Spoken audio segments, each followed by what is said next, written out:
리니지 2M의 몬스터 도둑 너구리를 모티브로 탄생한 이 캐릭터는 귀엽고 발칙한 모습으로 많은 이들에게 사랑받았던 캐릭터입니다. 그런데 돌연 24년도에 종적을 감춰버렸습니다. 그 이유는 무엇일까요?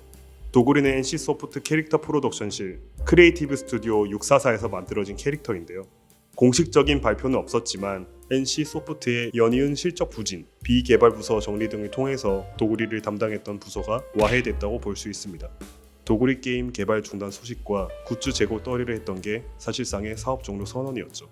도구리가 사랑받았던 이유는 크게 두 가지입니다. 첫 번째 이유는 사회 초년생의 마음을 대변했던 캐릭터였기 때문입니다.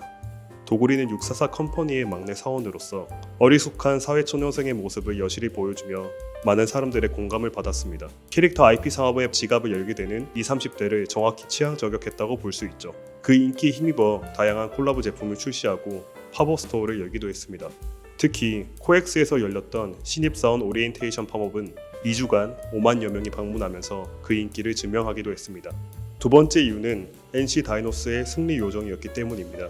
야구단과 콜라보하여 21년부터 24년도까지 진행한 도구리 대회에서 전부 승리하면서 NC 다이노스 팬들에게 승리 요정이 되었는데요. 특히 23년도에는 9회 말 투어 상황에서 기적적인 역전 끝내기 홈런으로 승리를 거두며 도구리 대회의 승리 행진은 계속될 수 있었죠.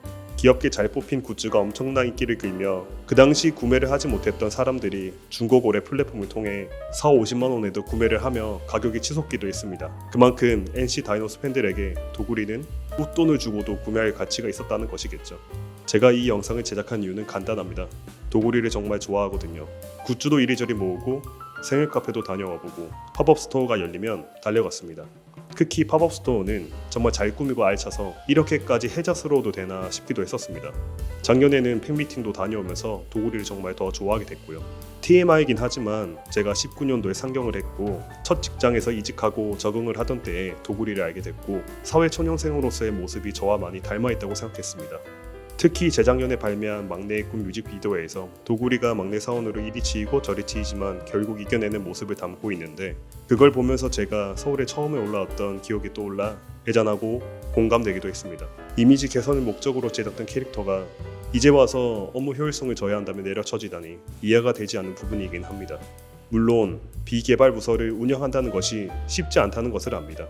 게임으로는 수백억, 수천억을 벌지만 캐릭터 사업은 수익 구조가 한정적이니까요. 다른 야구팀의 이야기지만 망그러진 곰은 두산 베어스와의 콜라보를 통해 팝업 스토어에서만 매출 7억 3천만 원 초대박 성과를 이뤘습니다. 이렇듯 야구의 인기가 다시 부상하고 있고 전 구단의 굿즈 판매량이 증가하고 있는 시점에 굿즈의 다양성을 위해서라도 캐릭터를 활용하는 것이 중요한 시점이라 생각합니다. 물론 모기업 사정을 이해 못하는 것은 아닙니다. 당장 야구단 매각설이 돌면 후보군에 오르는 것이 NC니까요. 주가는 가파르게 치솟고 집행검을 들어올렸던 2020년이 불과 5년이 채 지나지 않았는데 많은 것이 변한 것 같아서 씁쓸하기도 하네요. 여담이지만 NC 다이노스 팬 입장에선 택진이 형에게 감사 또 감사한 마음뿐이지만 요즘 행보를 보면 또 마음이 짜게 식어버리는 건 어쩔 수 없는 것 같습니다. 저는 도구리가 깊은 겨울잠에 빠졌다고 생각합니다. 유튜브, 인스타 채널을 보면 아직까지도 도구리를 그리워하는 도토리들이 많습니다. 644 컴퍼니에서 NC 다이노스 마케팅 팀의 막내 사원으로 재취업한다는 시나리오도 있고 아예 손 놓을 거면 차라리 캐릭터 사업하는 곳에 팔아줬으면 좋겠어요. 이렇게 내팽겨쳐질 거면. 어느 방법이 됐던 겨울잠에서 깨어난 도구리의 모습을 보고 싶네요. 이 영상이 제게 많은 힘이 돼줬던 도구리에게 그리고 제 마음과 같을 도토리분들에게 힘이 됐으면 좋겠습니다.